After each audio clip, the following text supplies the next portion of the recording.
Good morning, ladies and gentlemen, dear attendees. Welcome back. Happy rentrée. Welcome to the new season of Clusters Talks.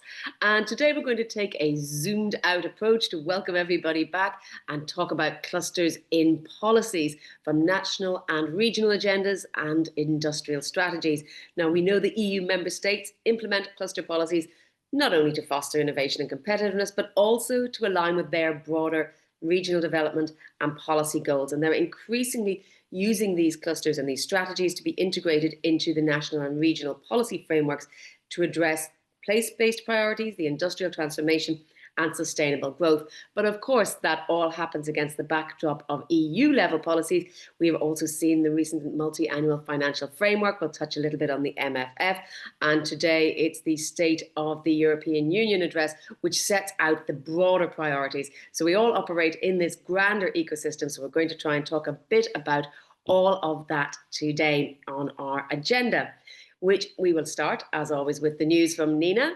We will then hear from Fabian on the cluster policy and broader industrial and regional development strategies, so setting the tone before we go into our panel debate. And finally, as always, wrapping up with the funding opportunities.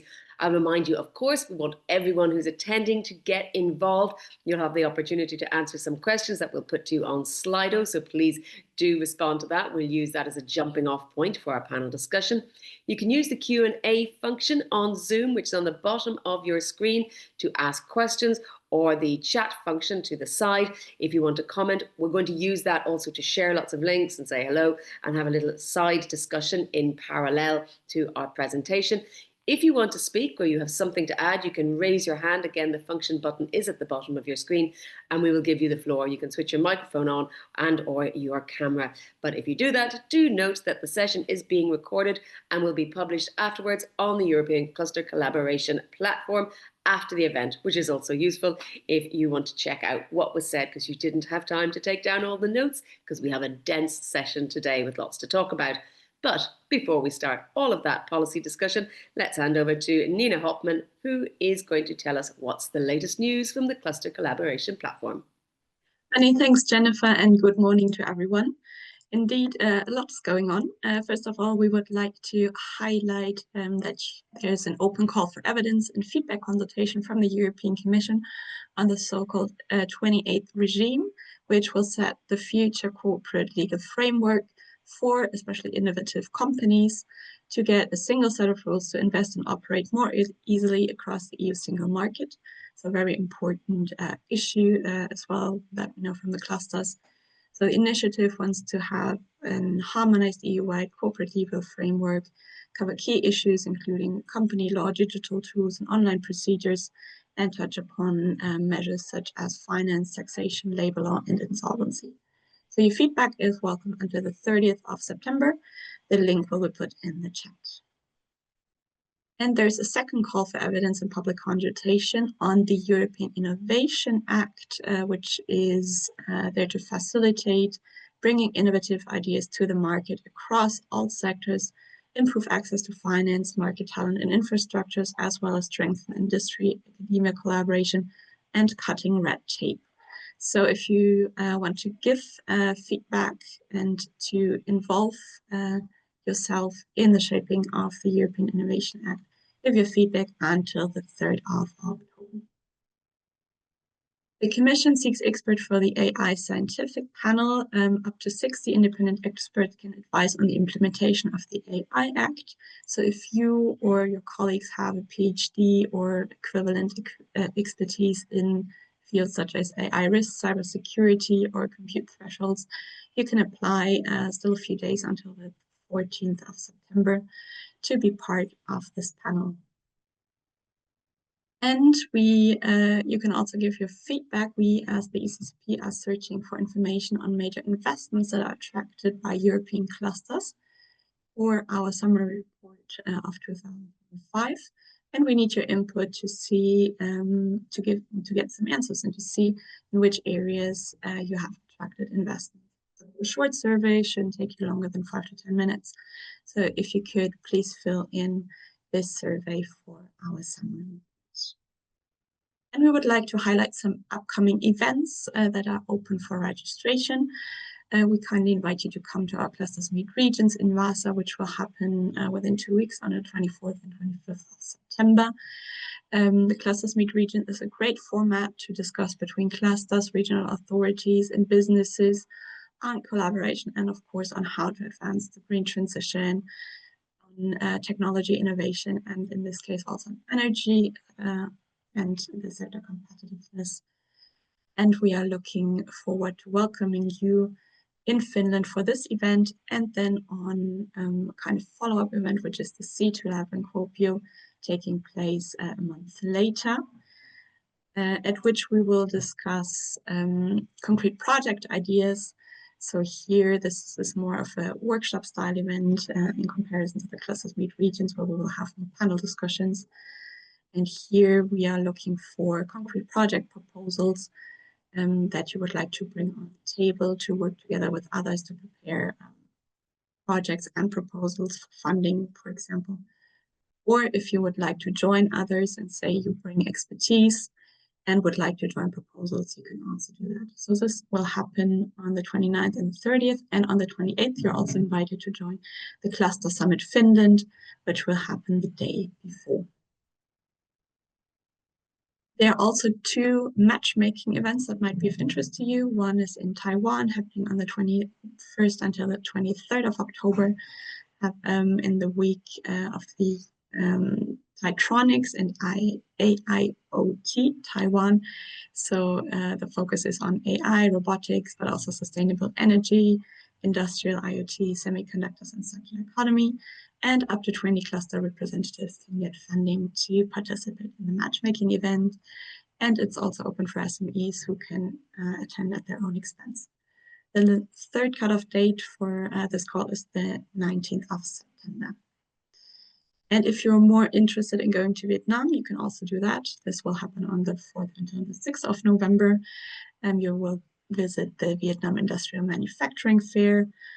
So the focus for this matchmaking slightly different, looking into machinery, robotics and automation, but also logistics, transport, and electronics and clean tech. The same, up to 20 cluster representatives can get funding, and SMEs can participate at their own expense.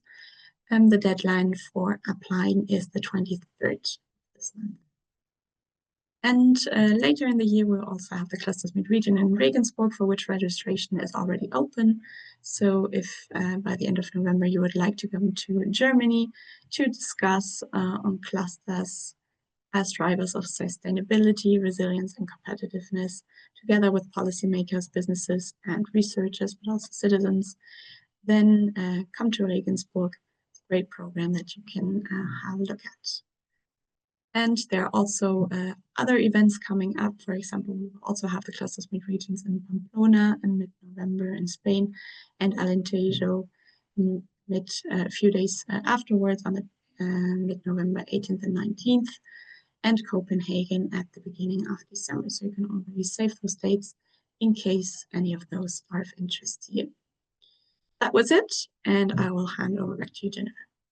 Thank you, Nina. A very packed few months coming up in the run into the end of the year. So let's hope people can take advantage of all those opportunities. We'll turn now to set the scene for our discussion for this morning to a talk on insights from the ECCP policy fact sheet. It's a cluster policy and broader industrial and regional development strategies. So we're going to hear now, very much, you can switch on your camera, Fabian Schmidt, consultant at Prognos and a team member of the ECCP. Fabian, thank you so much for preparing this. I know you've got slides ready for us and some great insight to give us. So over to you, the floor is yours. Yeah, thanks, Jennifer.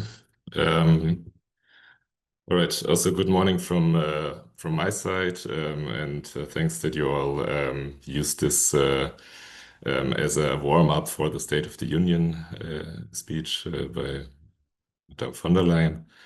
So yeah, I'm here to set a bit the scene, and I'll do that by introducing first our new set of policy fact sheets that we created.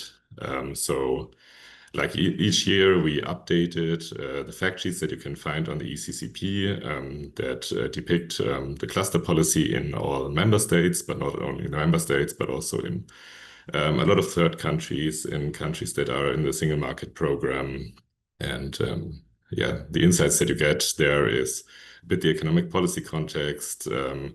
There are some numbers about the industrial ecosystems that are most important in the country, the cluster landscape, the policy, of course, and to round it off, a final assessment of the state of cluster policy and its role in broader economic policy challenges. That also tackles a bit the topic of the European semester and what the reforms there are that are suggested by the semester and how clusters could help to address these. Yeah, the data gathering was last year, end of last year. That's why we call it the fact sheet 2024. And the data was in large parts validated by national authorities and checked by experts from the European Cluster Alliance. On the next slide, we see a bit the geographical coverage of cluster policies in Europe. So as you see, a large part of EU member states has dedicated cluster policies in place, most on the national level, but also quite a lot on the regional level. So yeah, that's what you can see in the lighter green and the stripes that are the regional policies here. We have 15 member states with a dedicated cluster policy, national or regional, that should read. And if you look a bit at the geographical distribution, it doesn't seem quite random. So Southern and Central Europe seem to prefer to have dedicated cluster policies in place, while especially Northern Europe around the Baltic Sea rely more on broader innovation policies to support their cluster policies, just as in Southeastern Europe, where it's also more often integrated in programs like the Smart Specialization. All right, after that, let's dive into our topic of today and to give you a bit the context, and sorry, Yolanda, you might need to click a lot now. Yeah, let's start with a bit the historical context of how cluster policies evolve, because that's important for what policy objectives are and how cluster policy actually operates. So after the Cold War, and don't take the 1990 and 2020 for too exactly, we have a phase of globalization, of globalized market integration, which puts a bit into question classical national industrial policies and also the classical modes or how regional development policy operated. And in this context, cluster policies emerged to strengthen regional strengths, to strengthen regional agglomerations of industries, and yeah, to get to a situation of global competitiveness in this new market environment. So if we fast forward to our current era, we could say we are now in an era of more like geoeconomic competition. That wasn't totally clear from the beginning. We see it maybe rising since the second half of the 2010s, with a different international context that's more verging towards geopolitical competition and confrontation. We have seen also policies from China that are very aggressive industrial policies and that attack strengths that have been taken for granted in Western economies. So, and at the same time, we have a new industrial revolution around clean technology, clean energy, and artificial intelligence and new biotech developments. And so now there is a time where it is decided where the value creation in these new sectors of the future will take place. So it's a time of more active industrial policy to determine this. However, we should not forget that globalization is not over, but it continues just under a different context.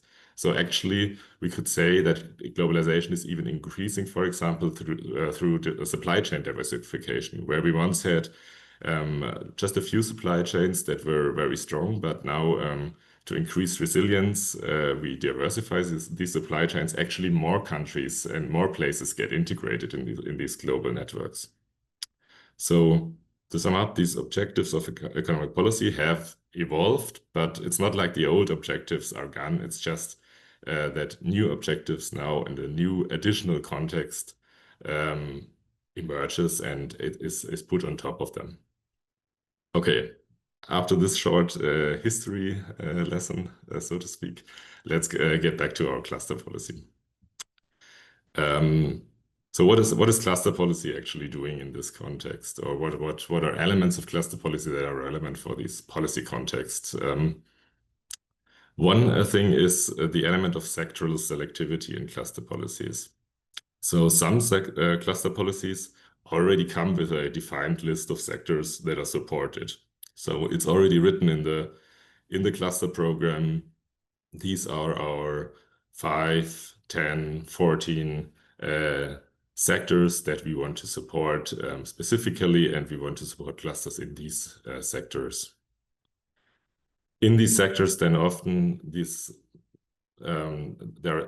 clusters or the sectoral cluster policies used to create kind of sectoral platforms that serve as focal points to connect then the clusters in these sectors with other national policies that support them in their development. So an example would be the Netherlands, which has the top sectoral policy and which is a cluster policy that is very open about defining its 10 focal sectors and links it to other sub-programs around research and development, around skill development, etc.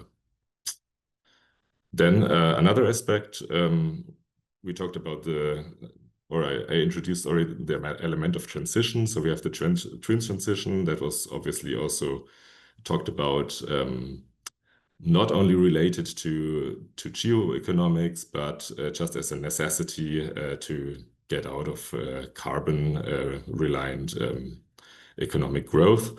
And cluster policies took this up quite readily, and they usually contain elements of green, digital and transition criteria and objectives in the policy themselves, which can be more or less binding, but they give a direction. And then clusters or the groups of clusters can participate in other programs, other policies, national programs that might be more or less tailored to clusters, but they can profit from them. And then an example there would be Spain's cluster policy, which comes with a quite strong focus on digitalization and industry across sectors. Industry 4.0. All right. Another topic to talk about when we think about how to link cluster policies with broader industrial policies is the question of funding. So usually cluster policies have kind of a base funding that they grant to the clusters that are taken up as members in the program, in the cluster program.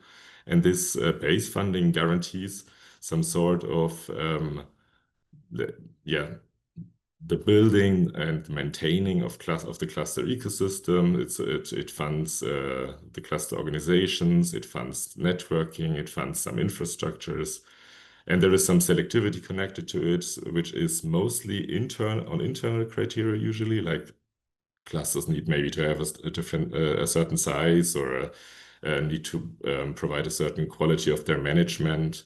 But as we saw, there are also sometimes sectoral priorities, as we saw in the slide before, which we could say are more externally defined criteria.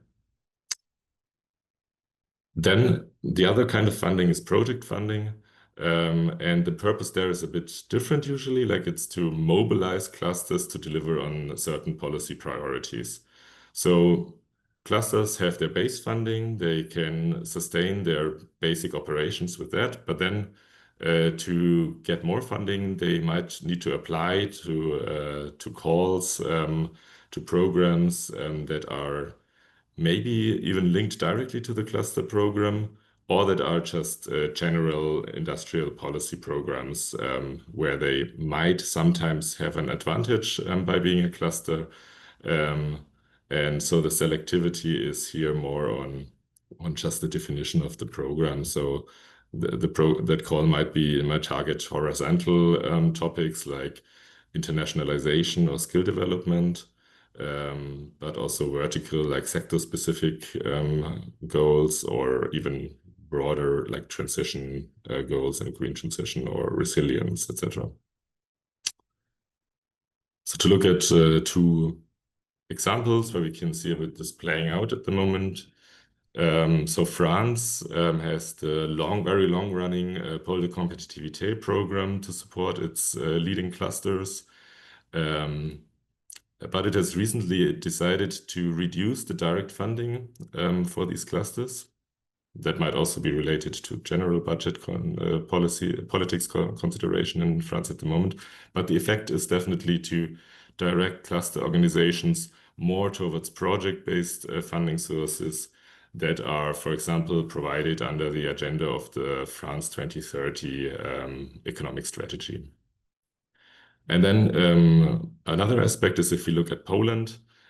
Poland has a multi-tier cluster program where you have the national key clusters on top, and then you have super regional clusters and regional clusters below. And this multi-tier program then gives differentiated access to different sorts of base and additional funding.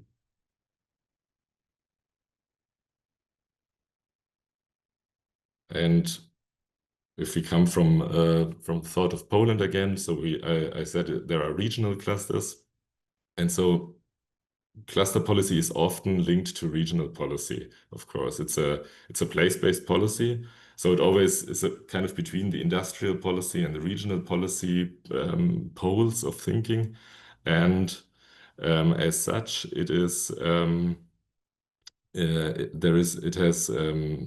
it is often linked in the terms of specialization. We talked about specialization.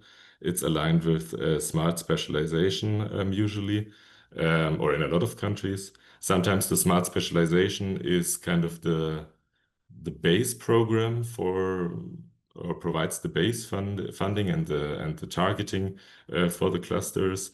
Sometimes it's directly connected to a dedicated cluster policy.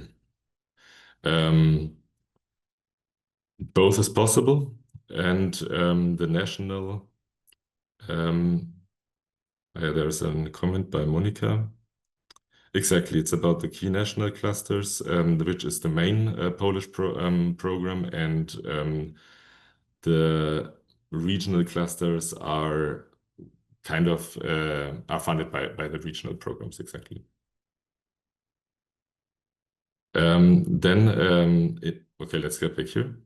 Denmark was my example here. It runs a dedicated cluster policy, also for quite a long time. It got renewed as well and a bit reshaped. And it's aligned with its 14 national S3 priorities, which are directly translated into the cluster policy as well to define the sectoral priorities there. And then we have Slovenia, which runs a rather more like a broad policy that's not an exclusive cluster policy, which is directly implemented in its S3 program, which supports strategic research and innovation partnerships, and therefore follows a similar logic. To conclude, let's summarize a bit what we saw now. So how to link how is cluster policy, how are clusters linked to broader to like overarching industrial policies and strategies. So cluster policies can link up to these strategies on multiple dimensions. And these cluster programs can be multi-tiered, as we saw, like it's not just Poland, it's also in France, you have different sorts of clusters. You have the Pôle de competitivité, but you also have regional clusters that are not in the Pôle de competitivité program, but maybe supported by regions. Similar, it might be for, you might hear later in Flanders, where you have like top clusters, and then you have other clusters that follow a different program logic. So this allows to kind of target a certain set of priority sectors and maybe select a few clusters there, so to have this selectivity, but still have a broader support for clusters overall. And we have seen that the transition agendas are also implemented in a more direct way. So, for example, in France, in the Pôle de Competitivité program, the priorities of the current phase are directly stating green transition, digital transition, and economic security, or it's more indirectly implemented through attached programs where clusters can take part. Then we have seen that there are different access criteria to base and project funding, which then shape clusters' incentives to align with policies. And after all, and coming back to also the history slide that I had at the beginning, kind of, we have this shift in policy objectives and policy logics, but we should not forget that cluster policy, as I said, like the objectives shift, but the old objectives are not gone. So we still need to look for innovation, for ecosystem building, which was the original meaning of cluster policy. And this is still necessary. But on top, there are new strategic roles for cluster policies. So now, if you allow me a short outlook, we all know now the proposal for the EU budget for the next period. And we've seen that there is a shift there might come a shift in the EU funding logic. So from a more cohesion policy focus, from an ERDF-driven, maybe more regional focus to the competitiveness fund, with a stronger focus on industrial policy, on maybe sectoral programs. So the question is, how will this impact the European cluster landscape, and what new kind of structures and programs or policy orientations might this spark on the cluster side? And one thing that seems thinkable is that Euroclusters might take a more important role. We have seen that there are multi-tiered cluster programs at the national level, where you have regional clusters, but also national clusters. So the European level might get more important, and then you have another layer here that can handle these EU sectoral programs, maybe also through a more important role for cascade funding. This is all to be seen. Just a quick look into the future in the glass bowl. All right, that's it from my side. Thanks a lot. Check out the new ECCP policy fact sheets, and we will also have soon a new summer report coming out. Yeah, thanks a lot. Thank you very much, Fabian, for that whistle-stop tour through all of Europe, from Euroclusters to national to regional. I see in the chat we have experts in some specific countries, so if you want to dive more into depth, please do follow up bilaterally. I particularly enjoyed your history lesson, given that it's back to school time. It's very timely. And of course, anyone who has visited Brussels in the last 18 months knows that all we talk about is the Draghi report. So competitiveness is very much at the top of the agenda. And as a reminder, of course, the Draghi report was announced by Ursula von der Leyen in her State of the Union address 2 years ago. So we'll be watching with bated breath to see what she announces today. For now, let's go to a bit of interactivity so everyone can get their brains thinking about what their particular focus is. So join us on Slido. You can scan that QR code with your smart device, or just go to slido.com and put in the hashtag cluster_policies.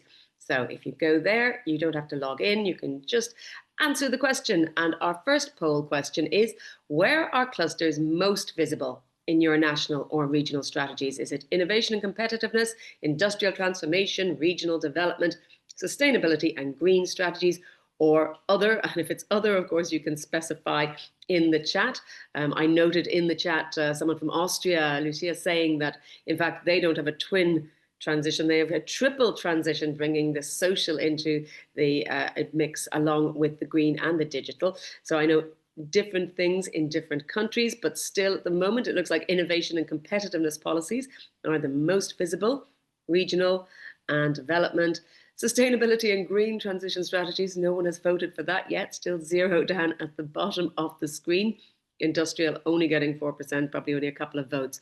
Let's see whether anybody else wants to vote. We have nearly 30 votes, so we'll see what comes up. Right, so yes, indeed, as it seemed from the outset, innovation and competitiveness, absolutely top of the tree, followed by regional development agendas and others, including industrial and green, right down at the bottom. Let's move on and have a look at our next question, which are what challenges most affect the integration of clusters into wider industrial strategies?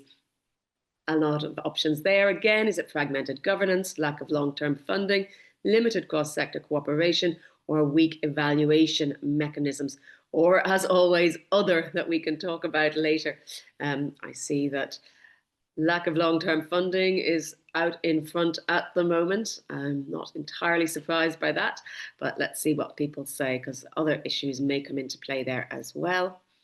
Let's see, we've got 25 votes. Let's get up to 30 again before we close this poll. Oh, 74% for lack of long-term funding. That's a very, very clear indication that that is the biggest problem. No one went for other. A few people thought it was fragmented governments, but mostly it's a lack of long-term funding. And since we're going to be talking about funding in our panel and sort of in the context of the MFF, that's very clear and good to know. Our final Slido question: which policy priorities do you think clusters should address more effectively? We're not giving you suggestions for this. People can just write in their own suggestions. Which policy priorities do you think clusters should address more effectively? Is there a gap in your area, or is there something that's started but maybe could do with a little bit more focus? Ecosystem building, IPR, scale up, S3, and I see smart specialization strategy, S3 is also being mentioned in the chat. The twin transition for SMEs, or perhaps even the triple transition, as I mentioned, internationalization, scale up and scale up and scale up again, twin and triplex transition, joint marketing, that's interesting one there, internationalization, S3 once again, internationalization, smart specialization, networking and internationalization. I think next time, Nina, let's do this in the form of a word cloud, because S3 is coming up a lot, as well as specialization. So I think if we had this as a word cloud, we'd have a big S3 in the middle, and then all these other internationalization and competitiveness elements coming around it, including startups and scale-ups, R&D, and more sectors funded. Innovation, once again, cooperation, and also I'm seeing there access to the EU market, security. I'm sure we're going to hear about that today in the State of the Union address. R&D centres. Let's see, we've got another participant. If we get to 30, we can also stop here again. And let's see how we've got any new thoughts, or whether it's just people focusing on networking. And let's see, before I close the poll, innovation adoption. So a lot of innovation and networking and internationalization. There you go. Defense and security, obviously top of mind today as well. Thank you all very much for the input. A lot to unpack there, a lot to keep me talking about. But I certainly see that S3, triple transition, innovation, R&D, all top of everyone's agenda that they think clusters should address more effectively. So perhaps there's something there that needs to be looked at. We're going to move now, however, to our panel debate with our experts, and perhaps they will have their own thoughts on this as well. So we're very pleased to welcome to our discussion this morning Annie Renders, who is the head of Unit Cluster Policy and Strategic Relations, the Government of Flanders. Robert Wenzel is head of R&D Infrastructure Department at the Ministry of Industry and Trade of the Czech Republic. And last but not least, Lucas Nogel is project manager of the German Go Cluster program of the BMWE and a senior consultant at VDI VDE IT. Thank you all very much for joining us, and I'm looking forward to a good discussion with all of you. So let me just start with a quick tour de table. Let me start in reverse order. Lucas, let me start with you. Give us your sort of opening perspective on clusters as they fit into the wider ecosystem. Yeah, so good morning, everyone. from Berlin, and thanks for the invitation. At first, I'm happy to be here with you and to share some insights from the German perspective, so to say. So what policy actions are in place in Germany, and what role do they have in the context of industrial transformation and these topics we just had. So yes, I would like to start, I think, with my main head today, so to say, with the Go Cluster program, because it's one of the most prominent cluster policy programs in Germany at the moment. So it's a program that's in place for more than 10 years. And I'm also in place within the program for nearly 10 years. So I think this is what really shows the continuity also of the cluster policy in Germany. So there are a lot of programs that have a long history and that support cluster organizations on a regular basis, so to say. But I would like to add that next to this Go Cluster program, and I think I introduced in different contexts here, so it's the National Excellence Program and supports the development of clusters. I think in Germany in the last years, several further cluster and network-oriented projects have been in place.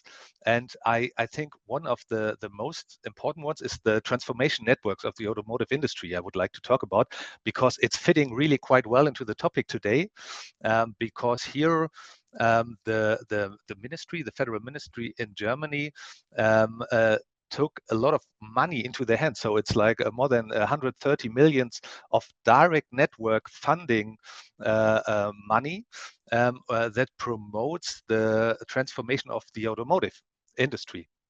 I think this is the biggest program of direct funding, and shows that the clusters and networks are used as an instrument to develop regional transformation strategies. So this was my point in the poll, it shows that how the federal government in Germany uses this tool of network and cluster policy in order to develop regional industrial and innovation strategies. Yes, but I think I will leave it for the first round, and keep some more arguments for later. Thank you, Lucas. No surprise from Germany to hear that automotive is on the agenda. Robert, let me turn to you. Give me some opening thoughts to set the scene for what your focus is. Yeah, good morning, everyone.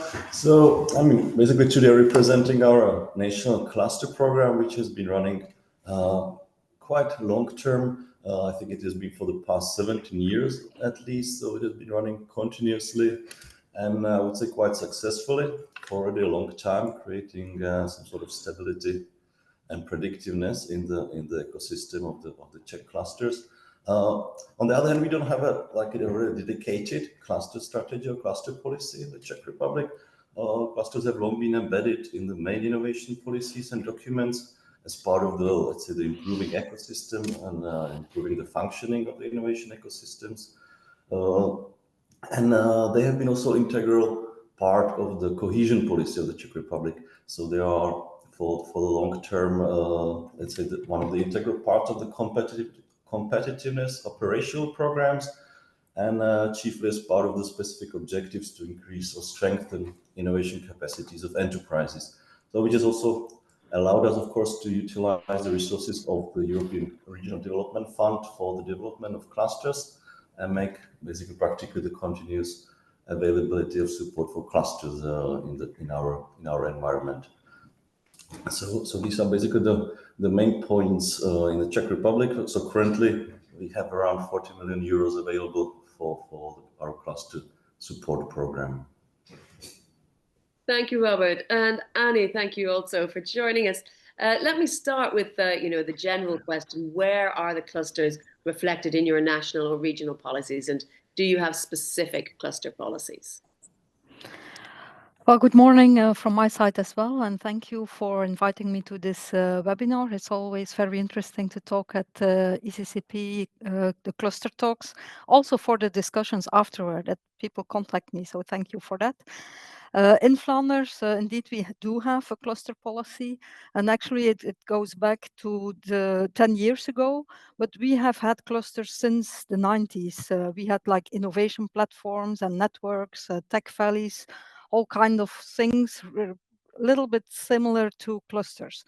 But then in 2015, there was a wish from the policy, in the policy agenda, to develop a real cluster policy and to build these strong clusters. So we have built them over the years, and we now have our 6 spearhead clusters. They have kind of a base funding aligned with the GBER, but they also have access to project funding, and they are aligned with our S3 strategy. So it's a kind of both. But we have seen changing the clusters over the years, over these last 10 years. They have been increasingly working and being active on policy priorities like twin transition, digital, sustainable, climate neutral, health for all, this kind of really policy priorities. They have not only becoming active, but they also delivered solutions through collaboration initiatives with the companies and with the research organizations in Flanders and beyond. So our cluster organizations became really an important partner for the government to support the industry to take steps forward. So in 2024, so last year after the elections, a new government was installed, and they write this government declaration, this formal document at the start of a new government. And then they specifically mention the clusters. We want to continue with the cluster policy. We want to continue the relation with these organizations because they really deliver solutions for the industry to these transitions. So it's important, and we see them now mentioned in the government declaration, but also in the Flemish productivity and competitiveness agenda. They really make reference to the clusters now. So that's the change from working on competitiveness in terms of competing in the globalization, now towards having these clusters working towards transition in the region. So that's a change that we have seen over the years. Thank you, Annie. It leads me nicely to my next question, which is really to ask all of you in turn, what have been the main drivers over the years in the evolution of cluster-related policies? Fabian very nicely gave us a history lesson from an EU perspective. Robert, let me go to you and say, what do you think have been the main drivers, and has that changed in the last decade or so? Yeah, so we're of course responding to the trends and developments reflected in the EU policy. So you would find, of course, the usual suspects as the twin transition, digitalization is one of the main drivers. Also, overall, it has been really important for us to integrate clusters in the European strategic partnerships, or as they have been called differently throughout the years, now Euro clusters. So that was like always like a big leap in the cluster development and their outreach and how they develop their services for their members to increase the added value of their services whenever they integrated into the broader EU networks or participated in some even internationalization activities in the third market together with their European partners. So that was always an important part in the developing maturity of our clusters. I would say like one of the main drivers where the clusters have been really responsive are the topics like industrial modernization and the uptake of advanced technologies. So we've always really tried to focus in our calls to respond to these topics and utilize clusters as networks. They have the outreach to traditional companies and also innovative companies to get them together and let's say find the solutions for the sector they are representing. So let's say the uptake of advanced technologies is, I think, one of the most important topics in our programs. Lucas, same question to you. What's been the big drivers? Talk us through the evolution of that. Yeah, so Fabian, thanks a lot for the evolution. I would say in the last years, it's really about the structural changes of the economic situation and the need for transformation. So as I just mentioned, we have this big network cluster funding project in the automotive industry. I think here we really see how everything comes together. So like the transition, but also, as Fabian noted, the geo-economic situation. I think you have competitors who have a more aggressive industrial policy strategy in place, so to say, and I think we are still a bit struggling in Europe to find solutions to deal with that. I think so. This shows the need of how networks can be used in a different way, so to say, as it was maybe some years ago. And I would add a further aspect, resilience and sovereignty. I think this is something we really discussed, especially in these morning meetings during the Corona pandemic. I think a lot of us have been here at that time, and we really discussed like how clusters are able to support the state by implementing services, by the whole biotech clusters and medicine and so on. So I think we had a really close collaboration between the public authorities and the cluster management teams. And we had some examples in Germany where it was really like a close, like every morning clusters were together with the ministries and discussed like how do we deal with these problems. So I think during the pandemic, the view on clusters changed. And I think now we see, in addition, like in the last years or months, that there are new networks also in the context of defense and security come in place. And I think this was a topic that was not so much highlighted within clusters and networks the decades before. So I remember also like evaluations of clusters with a focus on aviation and so on, where the topic of defense and security was maybe discussed within the cluster, but it wasn't highlighted. It was not put into the window. And I think this has really changed that. Also, this is a topic where clusters and networks can be used to development, the ecosystem, the innovation ecosystem within these topics that have not been so much in focus, I would say, in the last decades. Well, it's an amalgamation of lots of different external forces and internal reactions within the EU. Annie, how much of this is resonating with you? When we talk about drivers, there are things I've noted down: resilience, defense, twin transition, competitiveness. All of these play a part, and they're also all interlinked. How would you characterize the drivers for cluster-related policies? Well, I think and that's what Lucas was referring to also. It's the kind of partnership with the government. The cluster organizations or the cluster managers, they give the government access to the industry. Like they cannot contact 400 companies to see who can do what, but they can ask the cluster manager, and the cluster managers, they have access to this industry. So it's this partnership. And also the clusters have proven that they can deliver solutions not only to economic challenges, but also societal challenges. They work on this transition, and they provide solutions, and they have the industry engaged, committed to work together. So that's an important driver for this change over the last years, is this working in partnership with FLYO, with the government for our cluster organization, especially for the spearhead clusters, the 6 larger clusters. And a follow-up question, Annie, staying with you. What types of support, be that financial, technical, institutional, are most effective in enhancing the impact of clusters? And I'm going to take a question from Alexander, who's asking on the Q&A as well. How do governments measure the key performance indicators of cluster support? As I feel that's related. Well, I think first of all, the support of the industry is most important for the clusters. Clusters cannot exist without the industry involved. Financial support from companies make that the the companies are committed to collaborate. They express their interest to collaborate with other organizations, but they also express their interest to elaborate the strategy, the roadmap of a cluster organization. So that's very important. It's that commitment from the industry.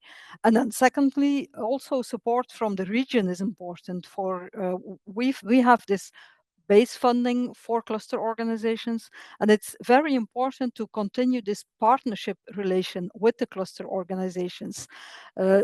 It makes them also thinking about the long term and thinking about transitions that are not immediately delivering short-term solutions for the companies, but having this long-term and more working on the societal challenges. And that's why the funding from the government is so important as well. So it has to be both industry and government playing together. And then also the research facilities, they play an important role. More in the project funding, the project funding that our clusters have access to involves a lot of the research facilities. So that's an important work with these three and in the triple helix. And the society is coming now with these societal challenges. So that's an important change from triple to multiple helix, these other organizations.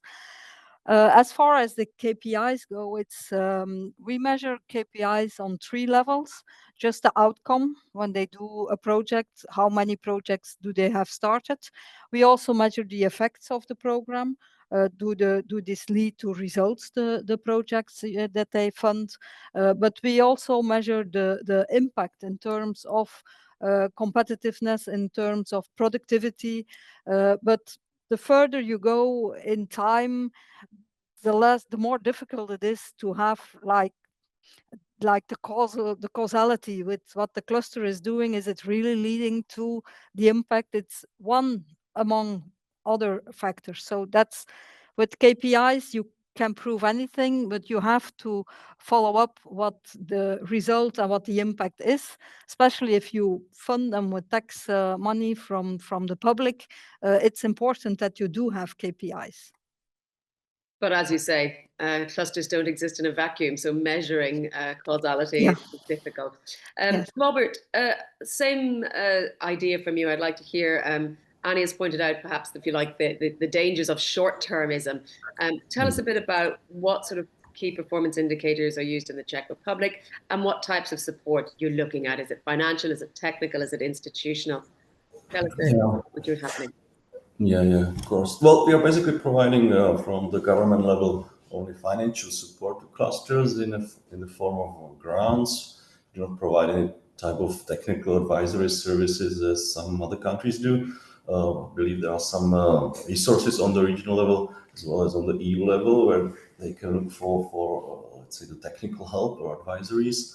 And I would still say that the financial support is like the biggest incentive for accelerating the development of cluster organizations, especially if the cluster has a fitting cluster development strategy, or at least is devising one. But on the other hand, like this establishes like a long-term support, which is of course important. On the other hand, I have to say that there's a little bit of a diminishing return or decreasing benefits or impact translated from, let's say, the financial resources given repeatedly to let's say the same pool of applicants, because quite often there are very similar activities supported. So I think there is a little bit of a danger in that. But from our own experience, what has been very useful is like not giving support only to cluster development and cluster organization, but to actual joint innovation and research projects, which are initiated and quite often coordinated by the cluster organizations. And these have been also measured as part of the impact studies to have like the biggest impacts on the industrial, on the SMEs, where they can basically use the results of these projects to then implement their own let's say products and new technologies based on what the cluster has let's say performed for the whole cluster members. So these have been highlighted as having the biggest impact. Of course, as Annie said, we have basically the same problems too. Whenever you measure like a broader impact on the sectoral level, these are very hard to measure, and I would say they are can be said that they are negligible. But on the level of the targeted audience, I would say that there are quite a good amount of KPIs that can be highlighted as having a strong impact. Thank you. Lucas, before I come to you, I see Christine is asking, they'd like to know about the existence or performance of social economy clusters at national or regional level. So if anyone wants to jump in on that, feel free to send a message direct to Christine, or we can discuss it here on the panel. But Lucas, I want to stay with you and ask how member states ensure that cluster support programs are flexible. We talked about the dangers of short-termism or just knee-jerk reactions, but it's fast changing in an industrial way, but perhaps societal changes happen a little bit more slowly, but those societal challenges are increasingly being addressed since we're seeing things like the triple transition being discussed. Yeah, so thanks for the question, and I think it's also related to the KPI question. I just did some notes or took some notes on that too, because yes, on the one hand, I think KPI systems or monitoring systems in place are one way to be flexible or to have some ideas of how you need maybe your flexibility to address changes within the programs. So I'd like to add one idea. Maybe we have in Germany like a multi-level monitoring system. So on the one hand, we as a project implementation agency monitor the clusters and networks. So we discuss with them what KPI systems might be good, of course, input, output, impact level, and so on. Then we have like evaluations at some of the funding programs, for example, in Saxony, where we are also responsible for the implementation at the regional level for the cluster funding or the consultancy of the clusters in order to develop cluster projects. So there, after 3 years of funding, we have an evaluation, an external evaluation of the cluster organizations that they have to fulfill, and then they get further money. So this is at the cluster project level, so to say, an instrument, of course. But in addition, we have a monitoring system at the program level. For example, within the program of the automotive industry, the networks and so on, we monitor the networks and we bring all the information together in a report for the federal ministry in order for them to have some information really that goes deep into the organizations. We visit them once a year and discuss with them their KPIs and how the development is and how the industrial strategy implementation goes on and so that the ministry has really inside information to develop the programs.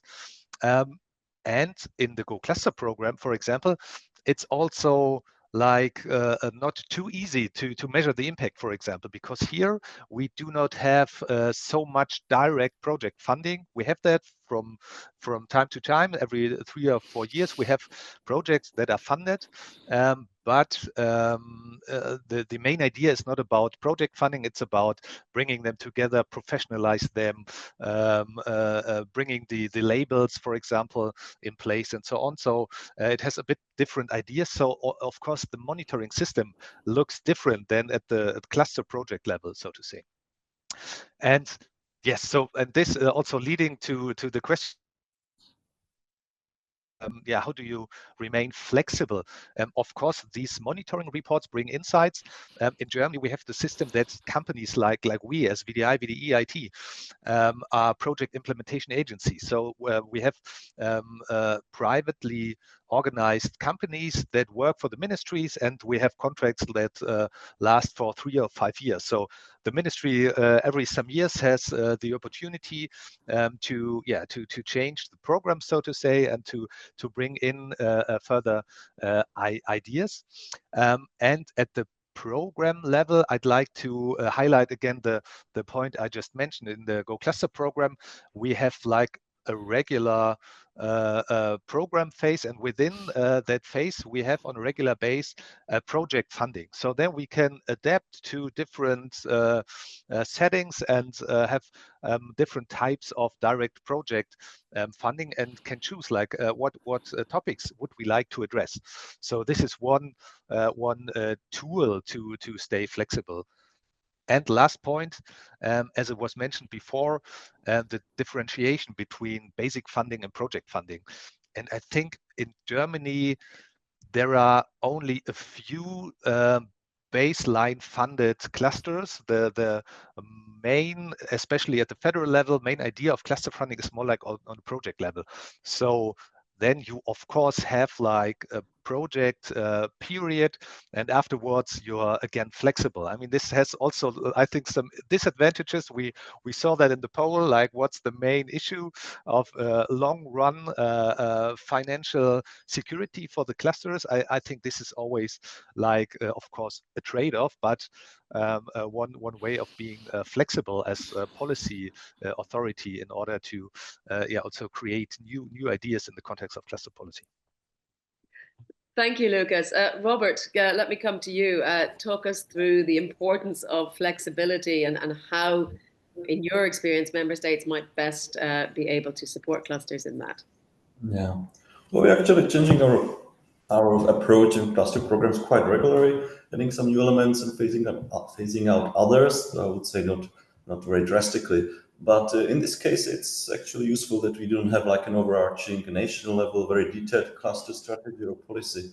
So this allows us to stay quite flexible, and then we can, let's say, tailor the individual calls throughout the years. And with regards to the increasing maturity of the cluster organizations, which have been going through the different stages successfully. And of course, it also allows us to respond to, let's say, the emerging trends development of cluster policies also on the EU level. So that's quite similar to what Lucas was talking about. We basically don't have any kind of base funding for the clusters. I think for basically none of the organizations in the innovation ecosystem. I think only universities do get some institutional funding.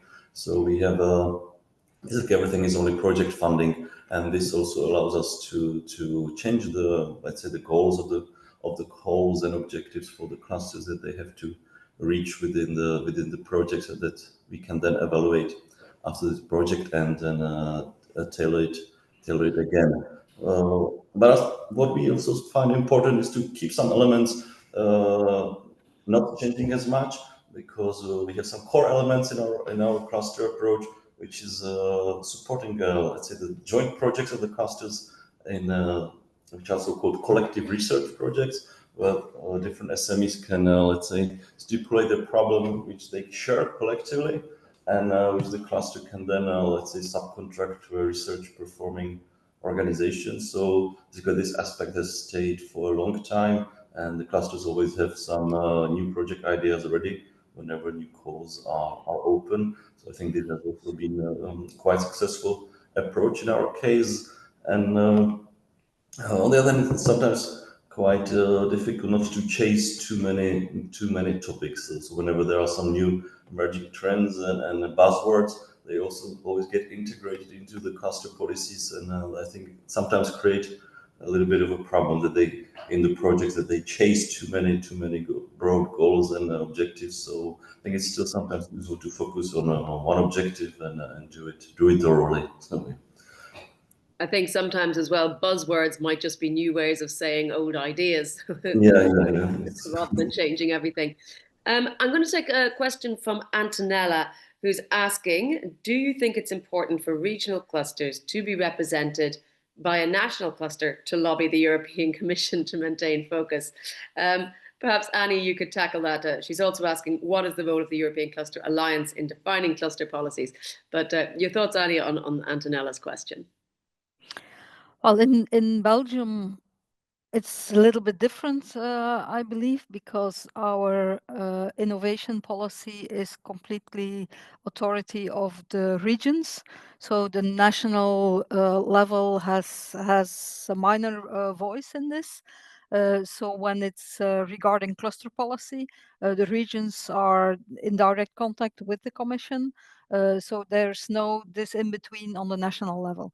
We of course have also in Flanders the sub-regional level, the provinces, and I think for that important that we have this Flanders voice and that we do have connections to the European Commission. It's not so much to lobby, but it's also to keep an eye on the European evolutions, like on twin transition, also on the bigger programs like the Blue Deal, the Green Deal, translate that to the regional level. That's also why we need this contact with the Commission, is to translate the European objectives to this regional level, more than lobbying. Regarding the Cluster Alliance, I don't know if I'm well placed to have a voice on that, but the Cluster Alliance is like a united organizations of clusters around Europe, and also policymakers. So they have been organizing a lot of the cluster talks in the mornings during COVID. So it's an important vehicle, but how their relation with the European Commission, I'm not the person to ask the question to. Don't worry, Annie. I see you're doing great work answering the questions you can in the chat. And I can see also, Antonella, you've got quite a good long answer there in the chat as well on the Alliance. So Lucas, for you, I'm going to move on to a question from Susanna, who is asking, in Germany, are cluster project fundings financed 100% of the cluster's costs?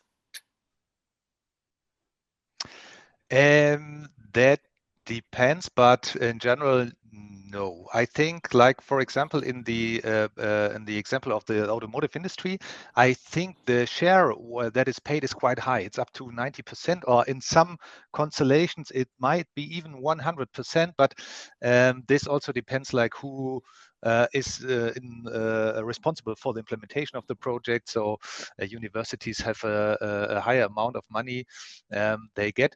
But in general, I would say you have a quite strong role of private co-financing.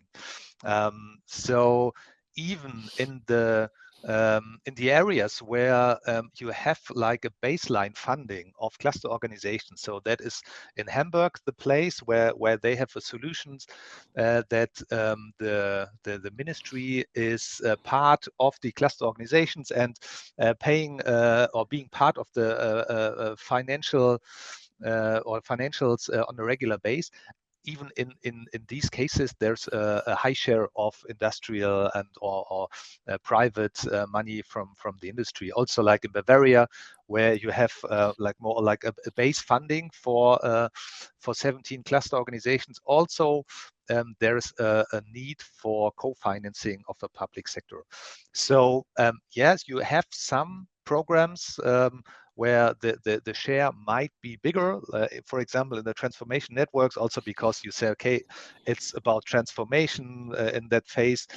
Probably some players, or especially the mid-cap companies, are not able to pay so much as maybe in other network constellations where the market is maybe more like further developed. But you have a really high importance of private shares as well. Yes, and maybe just let me add one sentence to the ECHA question.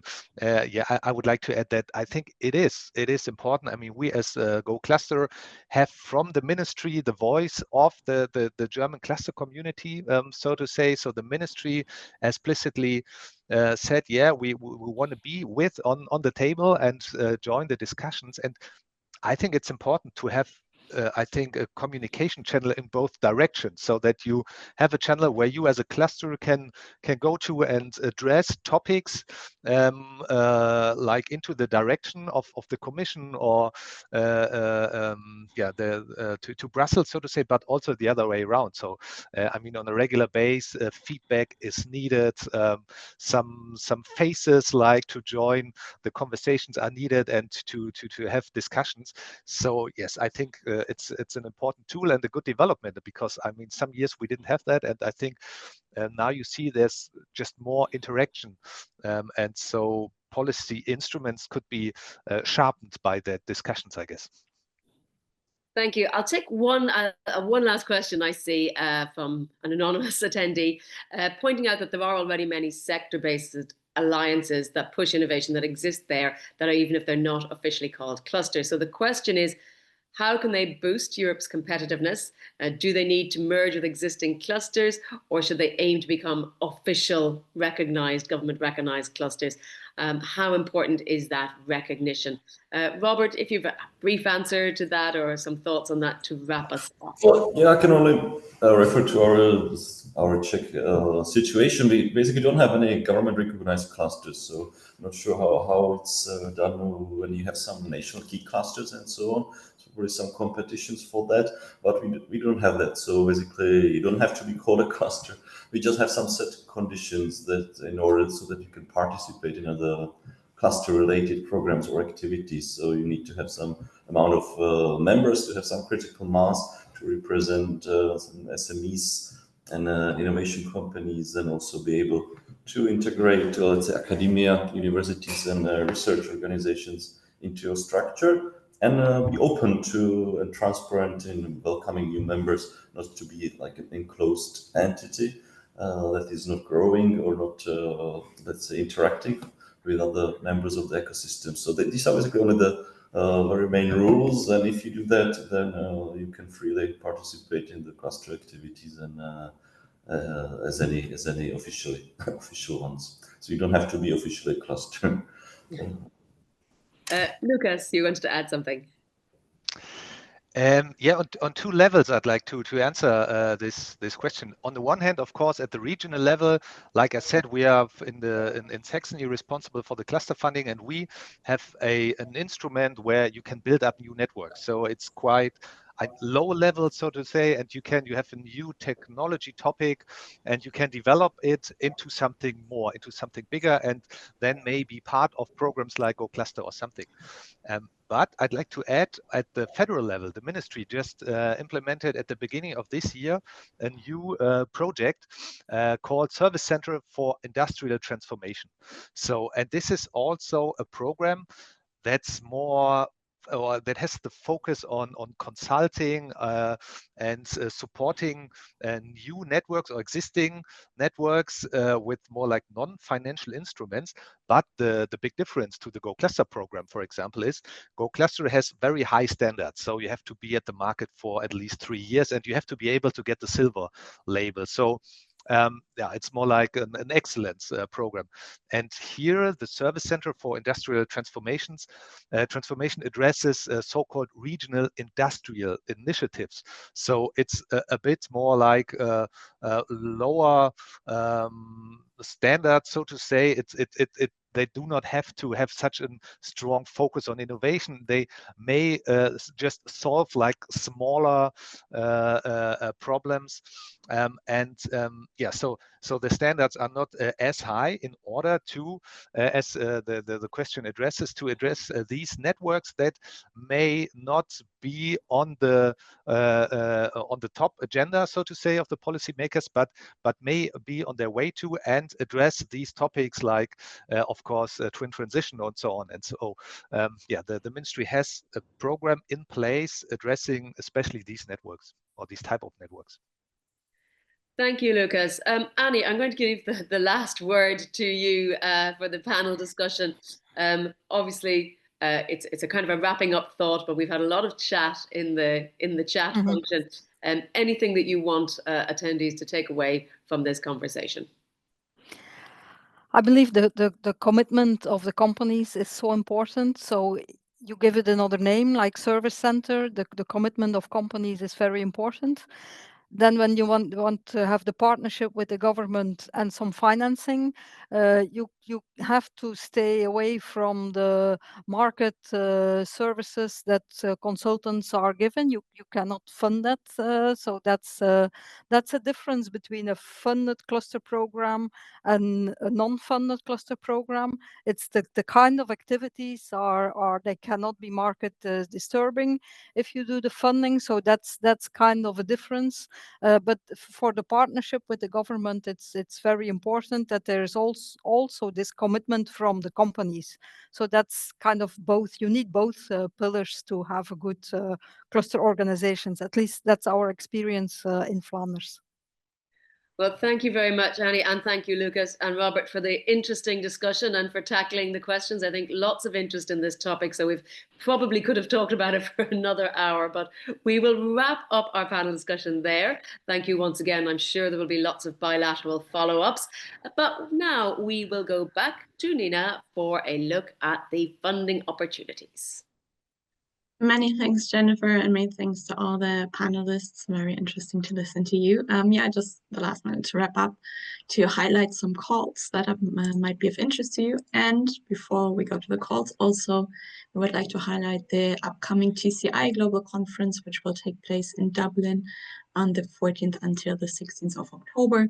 So if you have not registered yet, have a look at it. You will find a great program to have real-world impact example of clusters, learn from experts, discuss collaborations, and to connect with others from across the world. So if you haven't done it so, check out the TCI Global Conference. The link is in the chat. And just some calls to highlight, which might be of interest to you. One that is called the so-called Regional Innovation Valleys, implementing co-funded action plans to have these connected regional innovation valleys. They should bridge the innovation divide that we see in Europe, aligning with the new European innovation agenda. And the projects should contribute to effective, inclusive, and interconnected ecosystems, building on smart specialization strategies, which we also talked about today, to have stronger synergies among innovation hubs, clusters, missions, and networks, increased capacity in deep tech and strategic EU value chains, as well as have more co-investments mobilizing EU, national, regional, and private funds. The topic ID you have on the screen, and the deadline is the 14th of October. The link to the call is in the chat. There's also an open call with the deadline of the 12th of November, which is titled Accelerating Uptake Through Open Proposals for Advanced SME Innovation. And the aim is to support SMEs and startups in delivering mature digital and security technologies that respond to EU civil security priorities and accelerate their market uptake.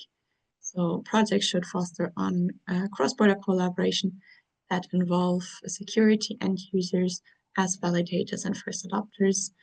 And expected outcomes are, for example, market-ready solutions for EU civil security challenges, easier SME access to public buyers and finance, stronger SME participation to reduce EU dependencies on non-EU suppliers, and enhance cooperation schemes for innovation transfer and commercialization.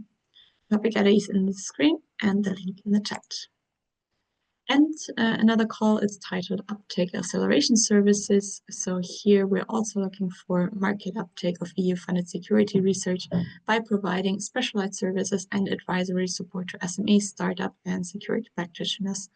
So the project should accelerate the innovation uptake within the security ecosystem, provide a self-sustained service mechanism to act as a market catalyst, have strong collaboration between research, SME, startup, and security practitioners, as well as contribute to an improved technology transfer and market access for innovative solutions. Same deadline, 12th of November, topic is in the screen and the link in the chat. And with that, back to you, Jennifer, and thanks for the session. Thank you very much, Nina. So it's looking ahead time as we wrap up.